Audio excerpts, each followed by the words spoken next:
Um exemplo para entender isso tudo é o raio do sol que ilumina para nós, na Terra e todo mundo que mora na Terra.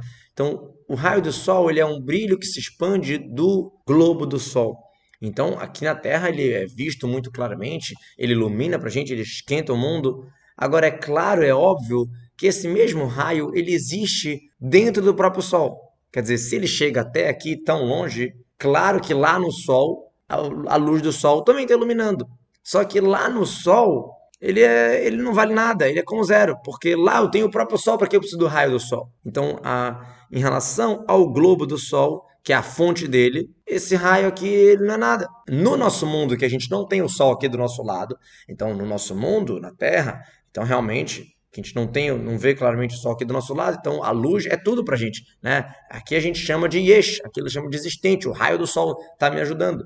Mas de verdade, se a gente for lá em cima, na sua raiz, na sua origem, então não cabe sobre ele o nome de existência, né? Existe, mas você não vai falar que ele existe ali no próprio Sol. E sim o nome de zero, de nada, porque de fato lá ele é como nada, ele não ilumina nada lá. Lá você tem a própria fonte, que é o próprio corpo do Sol, né? Então nada fora dele. Então a mesma coisa a gente vai entender em relação no Tânia de amanhã a gente vai entender em relação às criaturas, é como se a gente fosse criaturas que estão dentro do próprio Sol, então a gente não é separado.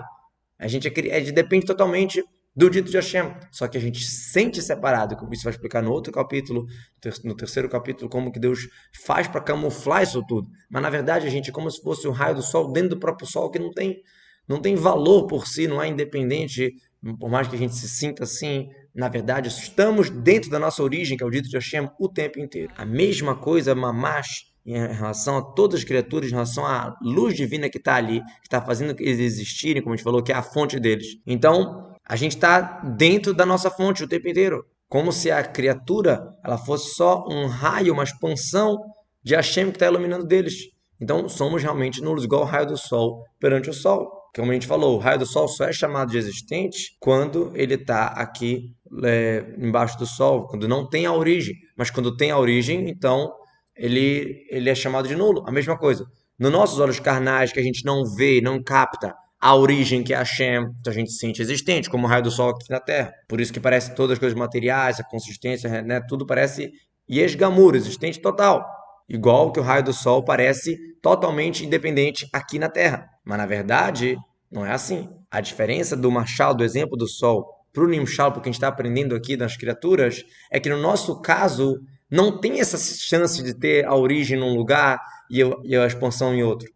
Né? Igual tem no Sol, que o raio do Sol está aqui realmente na Terra não está o Sol, está só o raio. No mundo, na criatura, quando a gente está falando que somos como uma expansão do dito de Hashem, não existe essa possibilidade de não ter a origem. A gente está na origem o tempo inteiro, só não dá para ver. Então a pergunta é, por que a gente não se anula totalmente? Por que realmente existe a nossa... Se estamos dentro da nossa origem, é como o raio do Sol dentro do Sol, por que a gente não se anula? Para entender isso, precisamos antecipar, o que vai explicar na continuação, no quarto capítulo, vai explicar um pouco melhor como é essa camuflagem, como é que funciona isso, para a gente não sentir que somos totalmente dependentes de Hashem. Só isso já é grandioso, como vai explicar na continuação.